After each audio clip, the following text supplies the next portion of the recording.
This is Professor Bedrero, and welcome to section 5.3 of linear algebra. Back in section 5.2, we learned about span. In other words, having enough vectors, starting vectors, to be able to use them to cover the entire space by using linear combinations.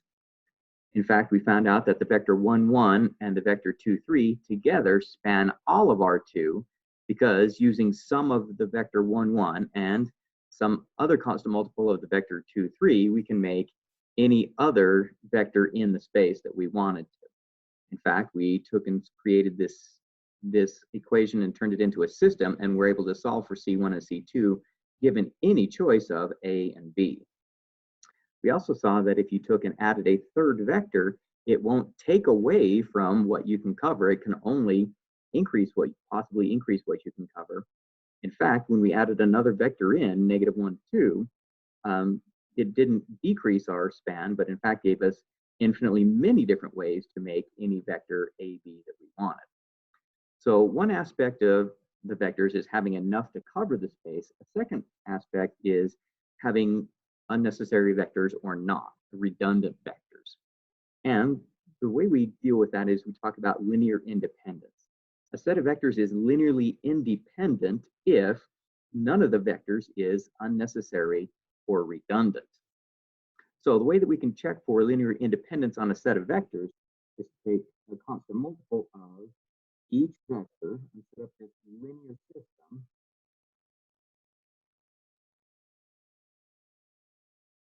And check to see if that equals a zero vector.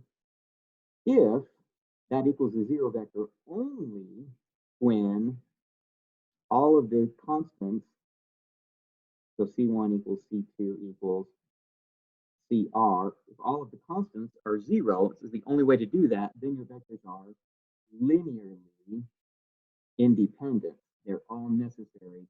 None of them can be arrived at from the other. But if there are any C1, 2, 3, whatever C sub i's that are not equal to 0 and make it through, then your vectors are linearly dependent, meaning at least one of the vectors is unnecessary. It doesn't have to contribute anything that you couldn't have gotten already from the other vectors. So let's take a look and see if the vectors 1, 1 and 2, 3 are linearly independent. Well, we could take and set up a system and solve for 0, 0. Note that this is going to be the exact same system that we solved for earlier, but with my A being 0 and B being 0.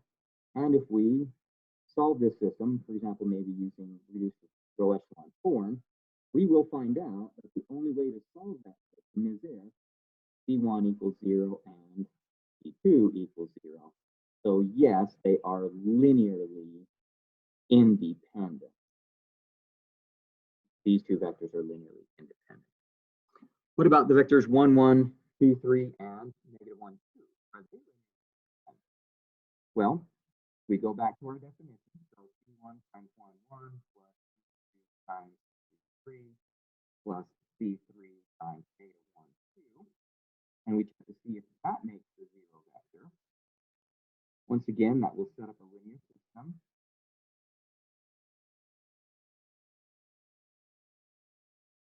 Which we can put into the reduced row echelon form.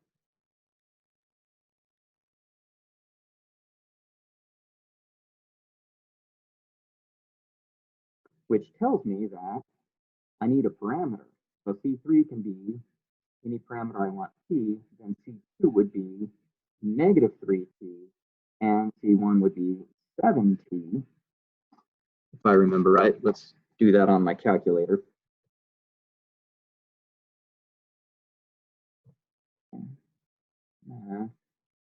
REF matrix A. Yep. And so that tells me that if I let T equal 1, then I've got, we'll write this in important letters. So we got 7 times 1, 1 minus 3 times 2, 3 plus negative 1, 2 is equal to 0, 0. So you can see how we have at least one of the constants is non-zero. So these vectors are not linearly independent.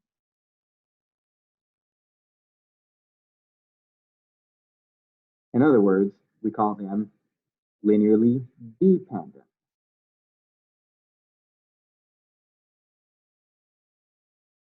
Okay. All right.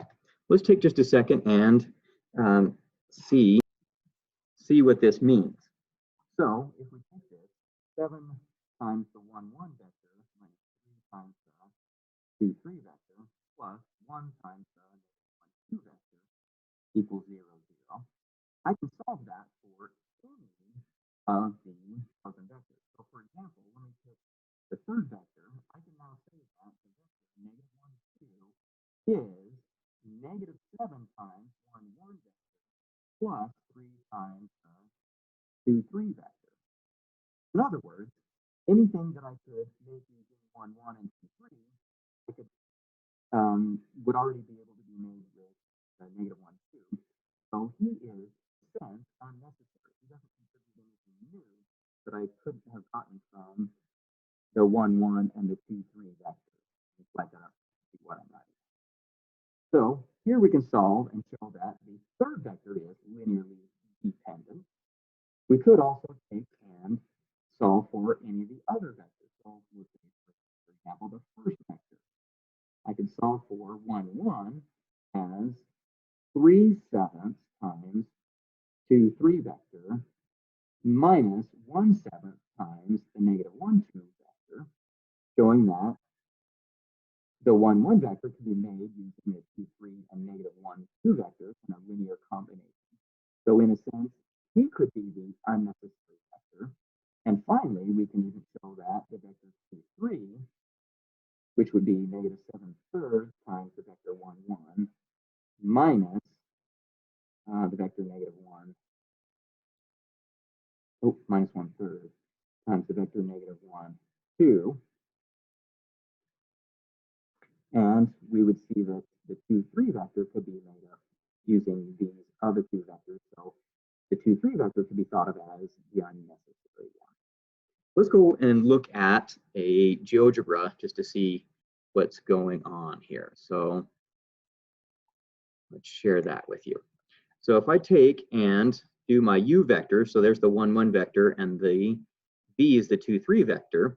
If I do a scalar multiple of the u vector, you can see how it will stretch forward and backwards and sweep out basically a line. Okay, I could do the same thing with the v vector and sweep out a line. Okay. But I could use a linear combination of those guys, and if I do that, a linear combination of those two guys, I can actually, using -7 of the u vector plus 3 of the v vector, I can make the vector -1, 2, what I was just saying on our slide just a minute ago. So you can see that the w vector, the -1, 2 vector, can be made using these guys. So he is, in a sense, unnecessary, what we call linearly dependent. So let's go back and give you a second to try. There it is. Wait, where'd it go? There it is. What I want you to do is pick any two other vectors in R2 and check to see if your two vectors are linearly independent or not. We'll end the video there so we can keep these short, and we'll see you in the next video.